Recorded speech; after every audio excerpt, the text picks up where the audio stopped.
Hi అండి. ఈరోజు మనం అష్టాదశ శక్తి పీఠాలలో ఒకటైనటువంటి శ్రీశైల భ్రమరాంబికాదేవి అమ్మ గురించి తెలుసుకుందాం. అసలు ఈ అమ్మవారికి భ్రమరాంబిక అమ్మవారు అనే పేరు ఎందుకు వచ్చింది? అసలు రాక్షసుడిని వధించడానికి అమ్మవారు కీటకం అంటే తేనెటీగ రూపంలోకి ఎందుకు మారవలసి వచ్చిందో తెలుసుకుందాం.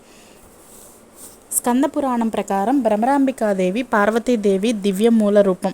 ఒకప్పుడు అరుణాసుడు అనే రాక్షసుడు గాయత్రీదేవి మంత్రంతో ఉపాసన చేసేవాడు. అతను ఆ ఉపాసనతో అమరత్వాన్ని పొందాలి అనుకుంటాడు. అయితే గాయత్రి మాత ఇటువంటి కోరికలు నేను తీర్చలేనని, ఒక్క బ్రహ్మదేవుడికి మాత్రమే ఇటువంటి కోరికలు తీర్చడం సాధ్యపడుతుందని చెప్పడంతో ఓం నమో బ్రహ్మదేవాయ నమః అనే మంత్రాన్ని జపిస్తూ తపస్సులో లీనమవుతాడు. అతని ప్రార్థనలు అన్ని లోకాలు చేరగా దేవతలు భయపడిపోయి బ్రహ్మదేవుడి వద్దకు వెళ్ళి అతని కోరిక హానికరమని, అతని కోరికను తీర్చవద్దని కోరుతారు. అలా చాలా ఏళ్ళు గడిచిపోతాయి. అయినా అరుణాసురుడు బ్రహ్మకై ఇంకా తీవ్రంగా తపస్సును చేస్తాడు. ఇక బ్రహ్మదేవుడు అతని ముందు ప్రత్యక్షం కాక తప్పలేదు.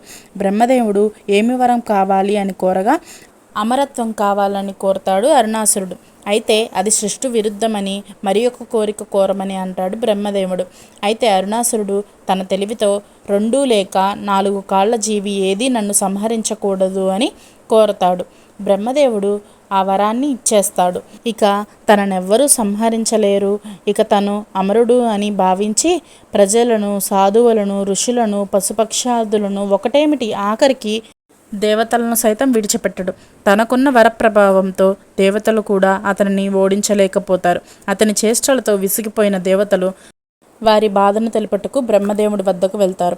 అప్పుడు బ్రహ్మదేవుడు కైలాసముకు వెళ్ళండి, అక్కడే మీకు సరైన పరిష్కారం దొరుకుతుంది అని చెప్పగా కైలాసంలోని శివుడి వద్దకు వెళ్ళి ప్రార్థించగా శివయ్య దుర్గాదేవిని ఉపాసన చేయండి, ఆవిడ మాత్రమే అతన్ని సంహరించగలదు అని చెప్పగా దుర్గాదేవిని ఎంతో భక్తి శ్రద్ధలతో ఉపాసన చేస్తారు. వారి ప్రార్థనలకు సమాధానంగా అమ్మవారు ప్రత్యక్షమయ్యి దుర్గాదేవి భ్రమరిగా రూపం మార్చి తన వరానికి విభిన్నంగా 6 కాళ్ళు ఉండే తేనెటీగలను వేలాది సంఖ్యలో సృష్టించి అరుణాసురుణ్ణి సంహరిస్తుంది.